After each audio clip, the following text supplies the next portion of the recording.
A beautiful day in the city of Lagos, and you're watching Meet the Boss, brought to you by ConnectNigeria.com. I still remain your humble host, William Tuzomba. Today on the program, yet again, we shall be talking to one amazing brand doing some lovely things here in Nigeria. I want to believe you will be wondering, what brand will I be talking to today? Well, why not just sit back, relax. After this timeout, I shall be unveiling my guest today and the brand we shall be discussing. You're watching Meet the Boss. We shall be right back. Looking for a business? Log on to ConnectNigeria.com.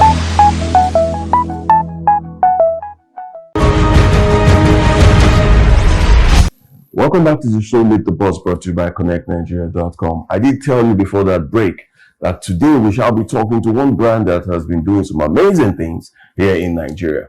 Well, join me as I welcome to the program today the person of Mr.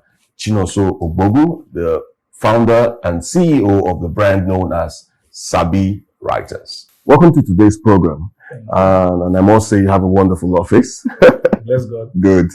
Now, usually on the program, I like to start by having my guests introduce or reintroduce themselves to the viewers back home. So let's start from that point. Introduce yourself. Well, I'm Chinonso Ogbogu. Okay. I always regard myself as someone that is just out to serve. And one of the most vital ways for me to do that is through enterprise. Fantastic. I love creating jobs. Okay. I love empowering young people. I love working with young people. And currently, I would call myself the chief servant of Sabi Writers. And basically what we do is just provide writing solutions to individuals, organizations, and government institutions across Africa.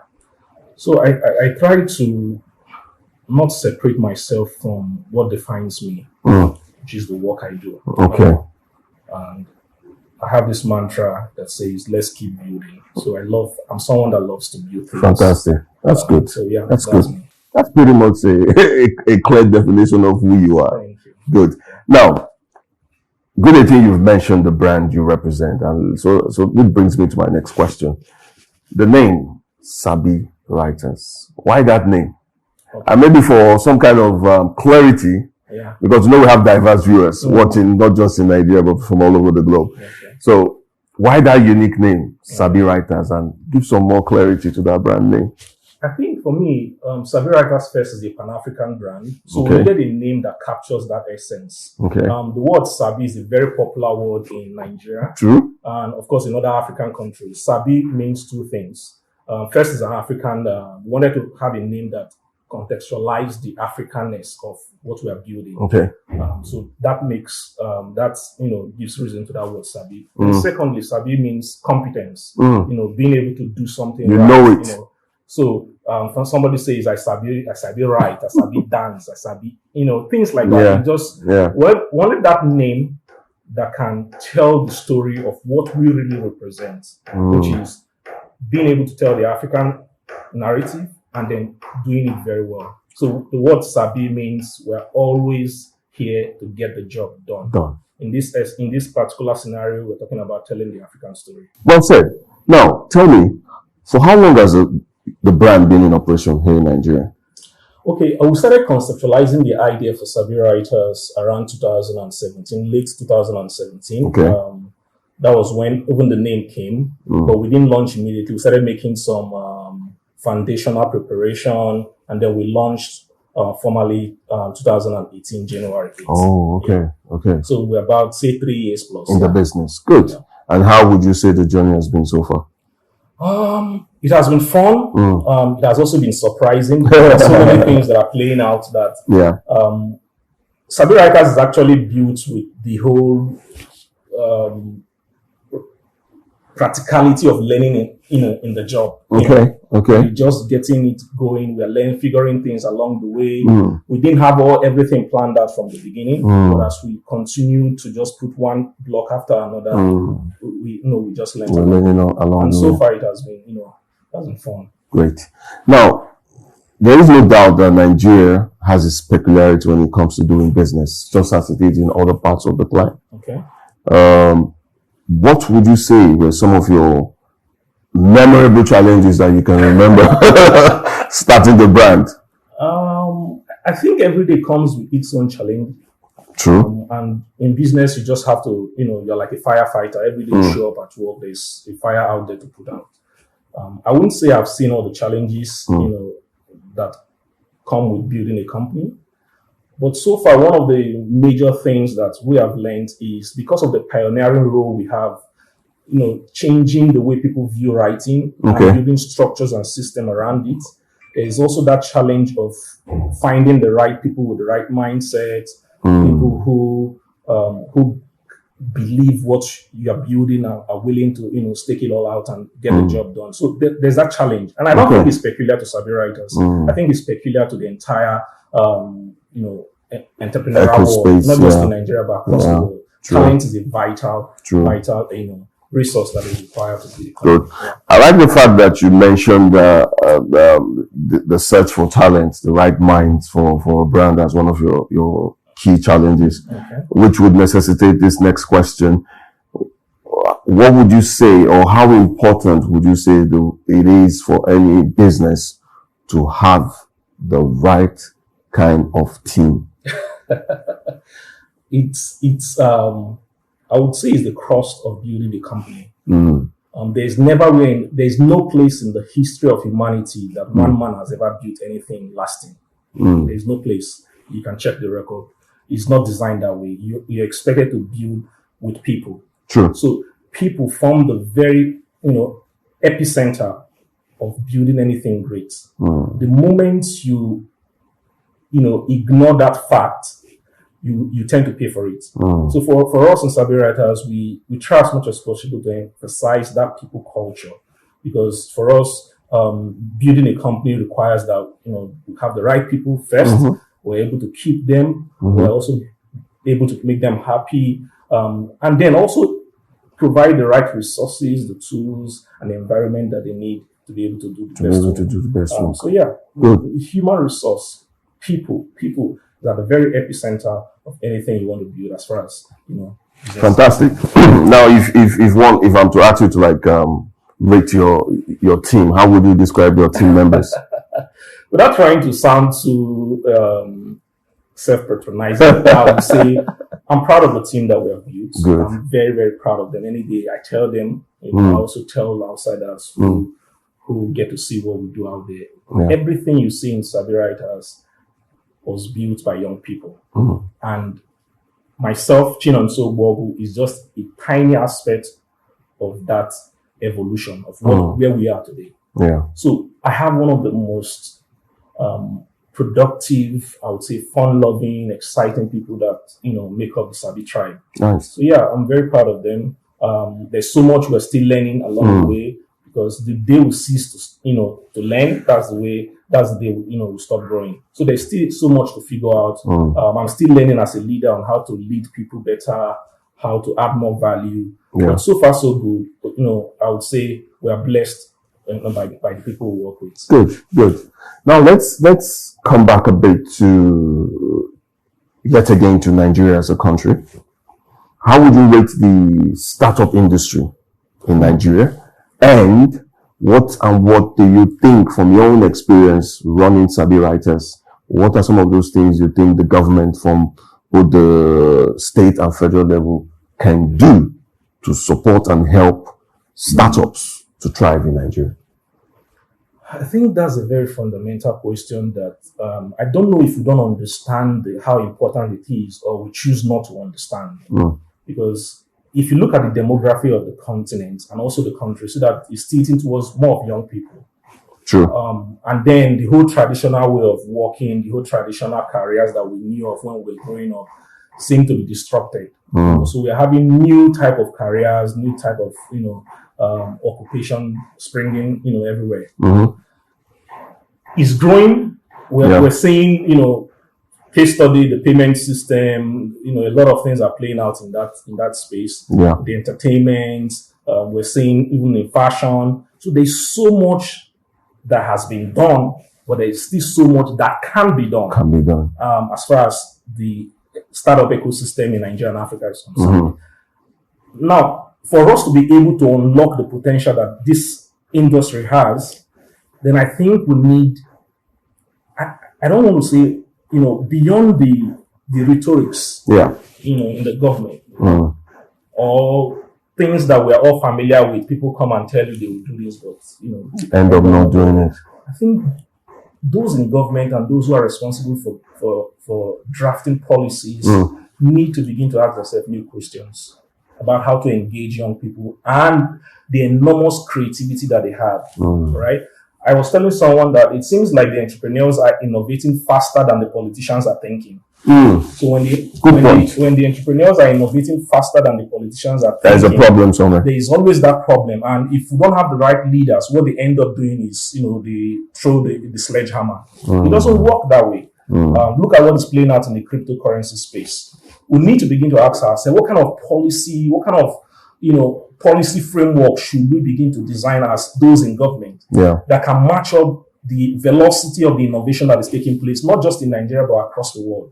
Because we're not living in a global village, right? True. So you can't isolate Nigerian youth and what they are doing from the global market. Course. So I think this is a disconnect that we have in Nigeria, where there's no link between what the politicians are doing, the policy that they're drafting, and what is happening in the real market. Until we bridge this gap, I think we'll still have a long way to go. And for me, it's causing a lot of problems and struggles for young entrepreneurs. Unnecessary problems, if I use that word. Unnecessary. Because if there is that synergy and they understand, we're not saying there should not be policies or there should not be laws and regulations, but there should be, because it helps us to achieve order in the system, right? But let the laws be enabling.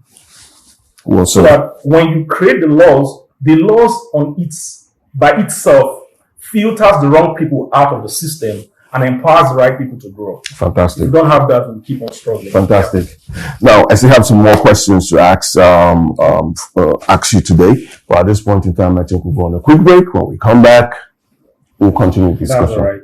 Well, viewers, you're still watching Meet the Boss, brought to you by ConnectNigeria.com, and I still remain your humble host, William Tuzomba. And my guest on the program today is no other person than Mr. Chinonso Ogbogu, the founder and CEO of the brand known as Sabi Writers. It's been a wonderful discussion, but at this point, let's go on a quick break, and when we come back, I'll have some more questions for my guest today before we call today's program a wrap. Please stay tuned. Looking for a business? Log on to ConnectNigeria.com.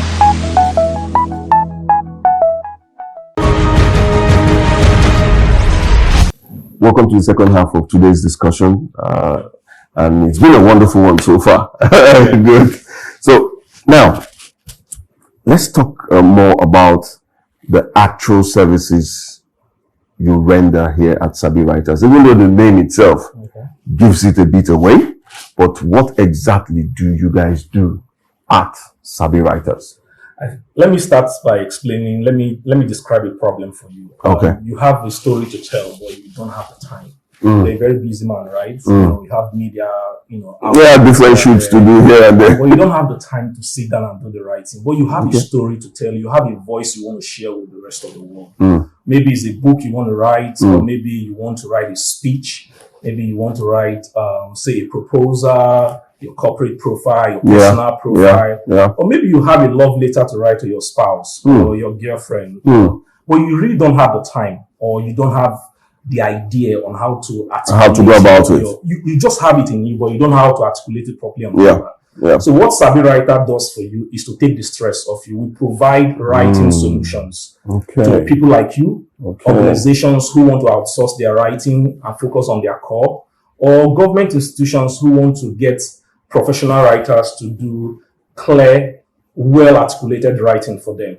So we describe ourselves as that writing solution company in Africa that takes the stress of writing off you so that you can do what really matters to you. So we have done this for over the last 3 years for individuals and organizations across Africa. For us, it's about telling the African story. Your African story doesn't always have to be in a book form. It could be your personal profile. You just want to tell your story through your personal profile. Or you want to deliver a speech at a conference, but you don't know how to write your speech. Sabi Writers is that go-to solution house where all your writing needs are taken care of and will be met. Fantastic.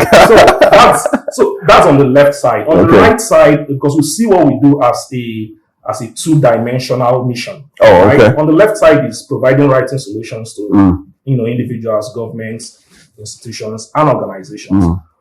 On the other hand, is providing a platform for young writers, editors, creatives to shine.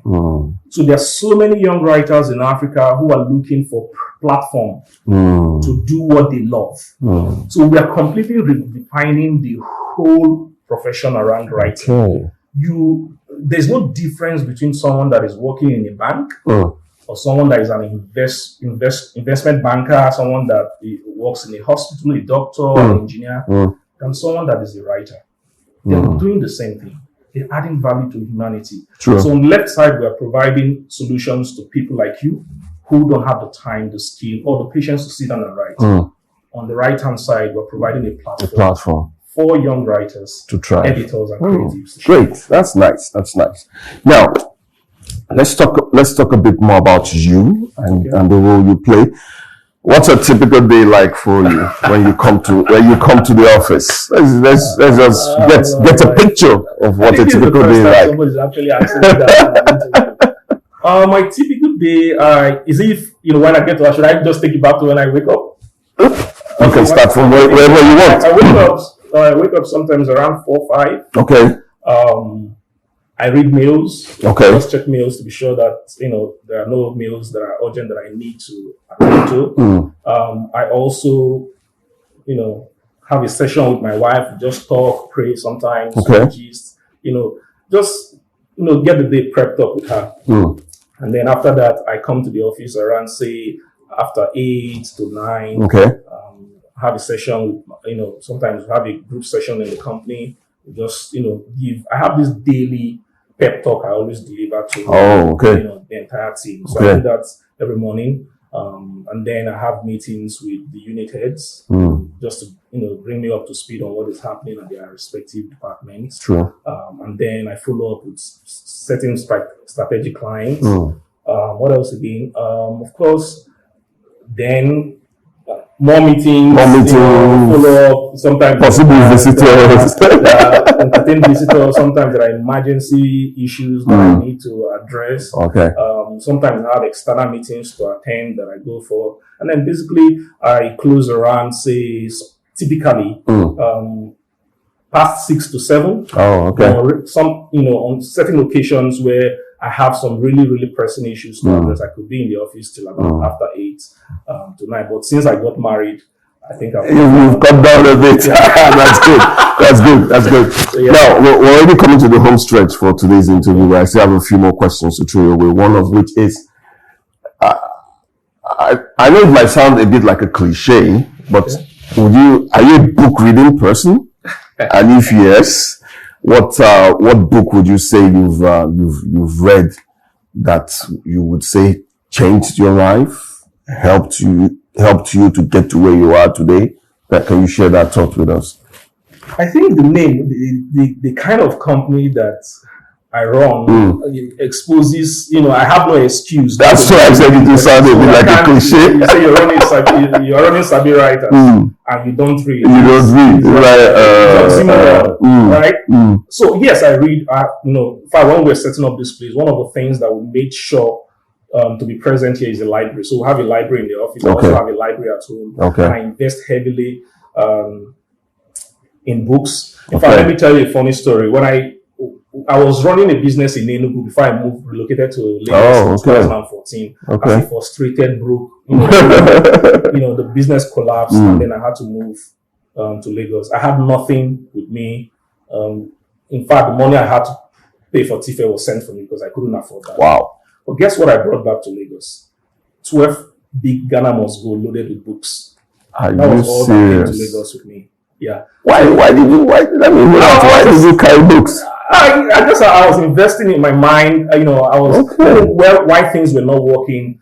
Buying books was just something that I was personally compelled to do. Interesting. I read a lot, online, offline, but I love to smell my books. So I have a lot of physical. So you like to feel the creeps of the book. Sure. That's great. That's great. So for the book that has really impacted me, I think there are so many books, but one of the books that stood out for me is the book titled Influence by Dr. Robert Cialdini. Oh, okay. Influence.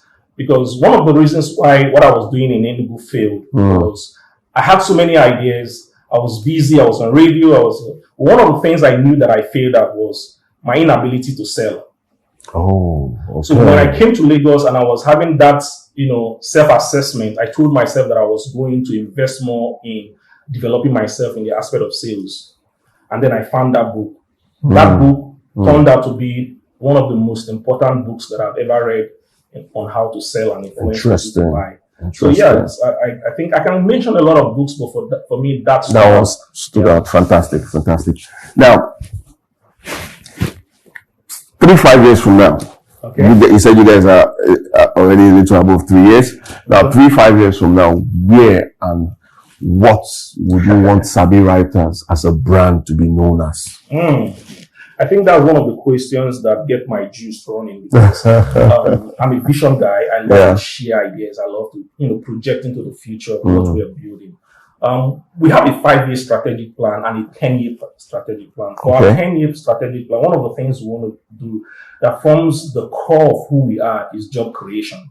Okay. In the next 10 years, we want to be able to create at least 1,000 jobs across Africa. So our plan is to establish Sabi Writers not just in Nigeria but other African countries. In fact, if you go to one of the boardrooms in Sabi Villa, we call it Sabi Villa. We call the room African Room. When you get into the room, on the wall you see, a portrait or a painting of the 54 African countries well represented, and that is a symbolic statement of where we are going. In the next 10 years, we want to be able to create jobs for at least 1,000 persons. In the next 5 years, we want to be able to unlock new subsidiaries within the Sabi body that can add value to our client across different value chain, and also create opportunity for young talents to rise to leadership. So for us, I look forward to that time when I'll build Sabi Writers, hand it over, and just walk away. That's the goal. It's not something I want to take to. So hand it and walk away. Hand it over and walk away means we need to raise the leaders who can step into the shoes and handle all of these units when they come. Fantastic. So that's what we're thinking. Fantastic. Now, speaking about leaders, it brings me to pretty much my last question for today. Okay. Do you have mentors who, just like you mentioned, a book that changed your life? Do you have mentors or a mentor who you would say, yes, this individual equally had a very strong impact in making me who I am today? And apart from that, do you create avenues to mentor others? Do you also have mentees? Okay. Yeah, I think my understanding and definition of mentoring could be quite controversial for some persons who prefer the definition, the conventional convenient way of defining mentoring. Most times when people talk about mentoring, what they're actually talking about is proximity, not mentoring. But they are two different things. For me, there are people who have impacted me without even knowing me. Very true. And then there are ones that I know I'm very close to. Typical example is the CEO of So Fresh. He's someone, he currently sits on our advisory board. So he's someone that I always run to when I have issues, because he's a master when it comes to structures and system. And that's something I love. Because I believe that's the key for scaling any company. So he's someone that has really helped me. In fact, he was the one and the wife that gave me the first break that I had when I came to Lagos. Today, he sits on our advisory board. So he's someone that has really impacted me and someone I learned from. As to whether I mentor people, what I've had, the experience I've had is people coming up to me and say, please, I want you to mentor me. And then by the time you interrogate them, you realize that what they really want is proximity. They want, I can come see you. The privilege of taking a selfie with you, the privilege of bragging to others that they have your phone number. So yes, within Sabi Writers, I'm very proud that there are people who observe me closely and who I will consider that I mentor them somehow. So yeah, but when you come up to me and say, hey, mentor me, I don't accept immediately. Okay. Because I try to interrogate to know what exactly you want. Your understanding of mentoring is, and most times people disappoint because all they're seeking is proximity. Because mentoring is really, really tough. True. Yeah. So very true. There are people I mentor, in-house, and I see them, grow. I see how they came into Sabi Writers, and I've seen how they have evolved to where they are today, and I'm really proud of them. Yeah. Fantastic. Okay. Well, Mr. Chinonso Ogbogu, it's been nice having you on the program today, I must say, and we've learned a thing or two about your brand and what you guys stand for. And as I usually tell most of my guests on the program, I will continue to monitor your success story, and from time to time we'll do well to. So when people like you are watching us and cannot afford to so you can imagine. No problem. Thank you once more for being on the program today. One viewers you very well from my guest today, Mr. Chinonso Ogbogu, the CEO and founder of the brand known as Sabi Writers. He shared a lot of wonderful insight about the brand and the amazing things they're doing here in Nigeria. Remember, you can watch the post-production of today's interview on our website at connectnigeria.com/CNTV. And you can also watch it on our YouTube channel. Just go to YouTube, search CNTV/ Meet the Boss, and you can watch today's interview and many of the other wonderful interviews we've had on this program. And also, if you want to follow us on social media, our handles still remain at Connect Nigeria across all platforms. And if you want to follow my humble self, it's William Tuzomba across all platforms: Facebook, Twitter, Instagram, LinkedIn. If you want to see yet other amazing individuals on this program, just drop us a message on our social media handle and we'll do our best to bring such individuals your way. Until we come your way, same time, same station, as I always say on this program, continue to keep a positive mind, and the sky might just be the beginning of your success. Bye, guys.